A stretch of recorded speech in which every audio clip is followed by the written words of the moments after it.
Hello everyone, welcome back to this lecture series on the thermodynamics. This is Dr. Rahul Srivastav, Assistant Professor, Department of Physics, Bhopal School of Social Sciences, Bhopal.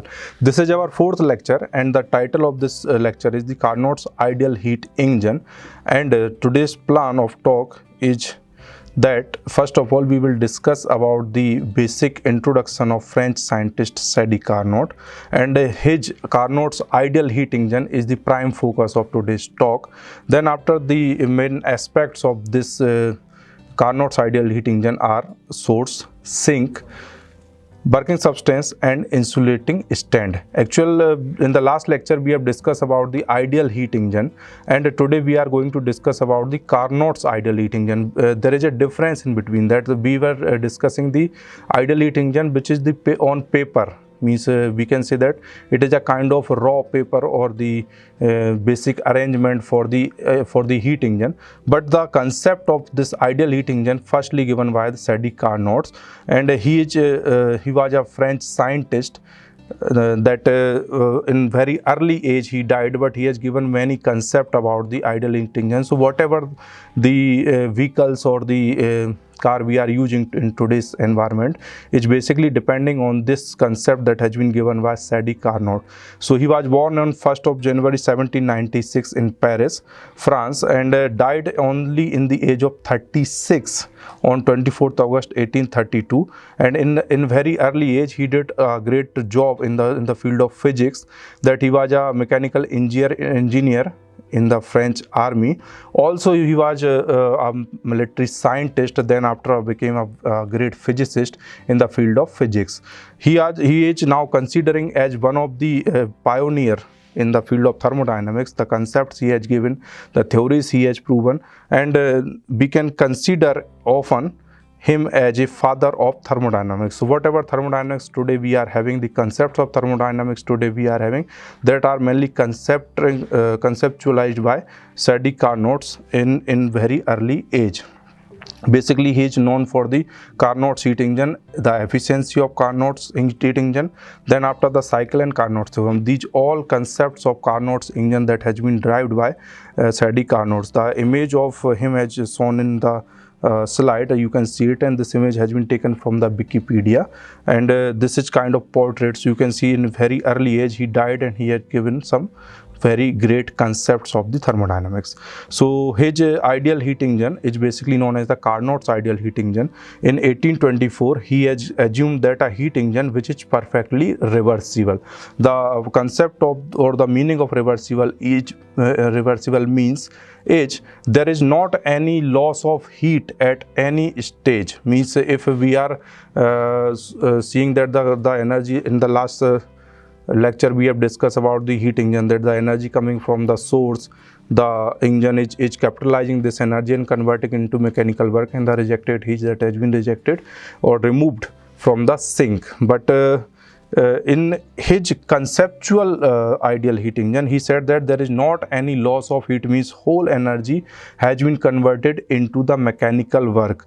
So we can say that the efficiency of his engine is maximum, that whatever the efficiency we can achieve right now or till date is the maximum that the concept has been given by Carnot. This is known as the Carnot's ideal heat engine on his name, and in practice the ideal heat engine that has been conceptualized and given by Carnot is not possible in the today's environment, because there is not any condition that the loss of heat can not be there. There is always a loss of heat. So this is an ideal heat engine and totally a theoretical imagination.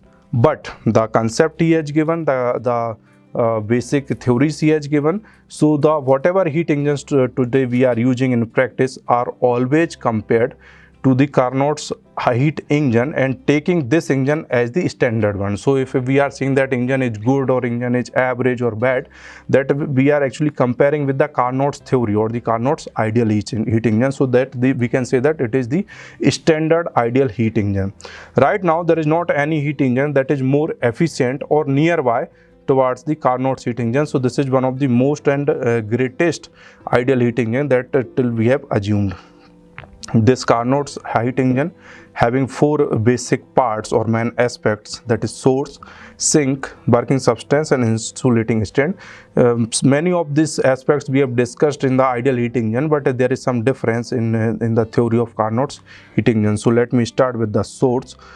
Before that, this image is showing the on paper imagination of Carnot's ideal heat engine that has been given by Sadi Carnot, that is having source. As we can see, this is the source, and this is the stand on which this particular working substance or this cylinder is seated on it, and this is the thing that the waste heat is removing from this portion. So working, I will let you know. Before that, we are going to start with the source. So source is one of the heat generator. As we have discussed in the ideal heat engine, it is a kind of heat generator or working substance providing heat to the working substance, that is absorbing heat from the source.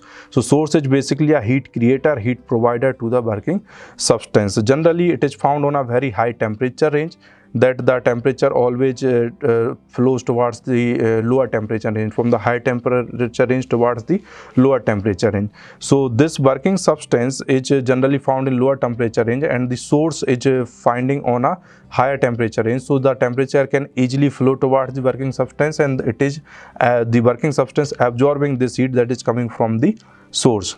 After that, any amount of heat or the temperature is getting extracted from the source easily and getting absorbed by some other. So the heat capacity of this particular source is infinite for the Carnot's ideal heat engine, but in general ideal heat engine we discussed is a limited. So the capacity of Carnot's is infinite, and also the temperature remain unchanged in whole process. So the temperature remain constant in the complete process. Then after, we are having the sink. It basically rejects the waste heat that is coming from the working substance. It is removing the waste part of the heat and completely cleaning for the or preparing our engine or the Carnot's ideal engine for the next cycle by rejecting such waste amount of temperature. And generally, it is found in a very low temperature range, so the waste temperature can easily flow towards the sink. So any amount of heat that can be transferred to it, supplied to it, and this particular section of sink will reject it or removed it. So the heat capacity is also infinite, so any amount of heat can come towards the sink and it will easily absorb it and will remove it from the engine, and the temperature is also remain unchanged in the whole process for the sink as well. The third one is the working substance. We can say that this working substance is a kind of piston. Since the time of Carnot's, the piston has not been developed, so he has not given any name to it.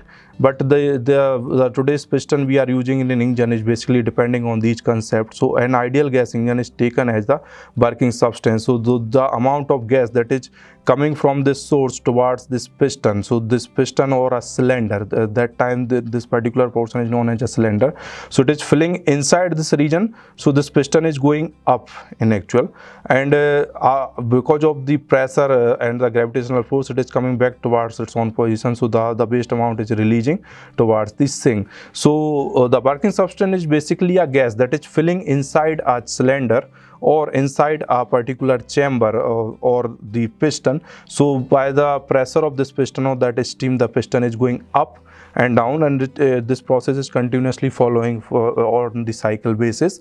So an ideal gas is taken as a working substance which is filled in such a cylinder that walls of this particular cylinder is perfectly insulating material, and base is basically a perfectly conduction material. So these balls on the surrounding balls we are seeing, these are the perfectly insulating, so that the piston can easily go up and down, and there is not any destruction, there is not any rubbing, so that the friction can create there. And also the base portion is a base, so it can easily burn and the gas can easily fill inside it. So by this process the piston is it's going up and down.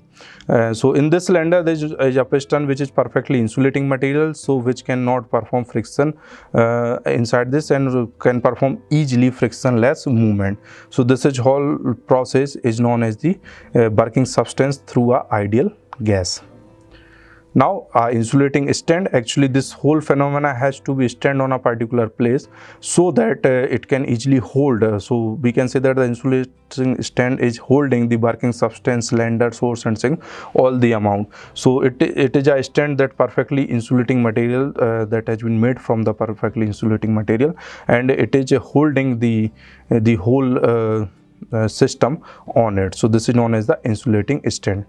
So the final working of Carnot side ideal heat engine, it follows like this. So the energy that is coming from the source, so we are doing, or we can do some we can burn some fuel there, we can provide some gas there. So these temperature will remain constant, but this will convert into the heat.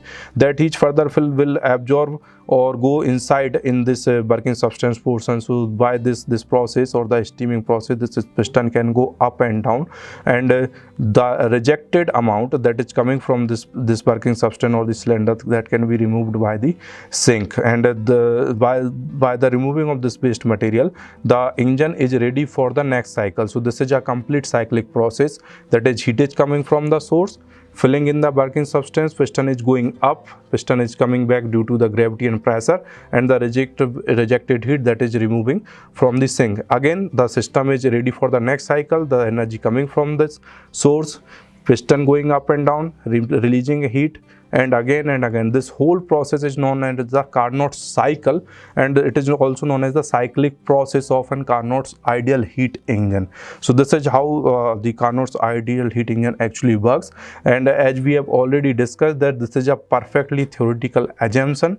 There is not any engine till now that we have made that is that can be compared or nearby equals to Carnot's ideal heat engine. It is still not possible, but whatever the engine we have, this is the ideal heat engine, as we have discussed in the previous lecture, and in the following lectures we will focus more and more about these engines. So this is Dr. Rahul Srivastava for today's lecture, signing off. Have a nice day.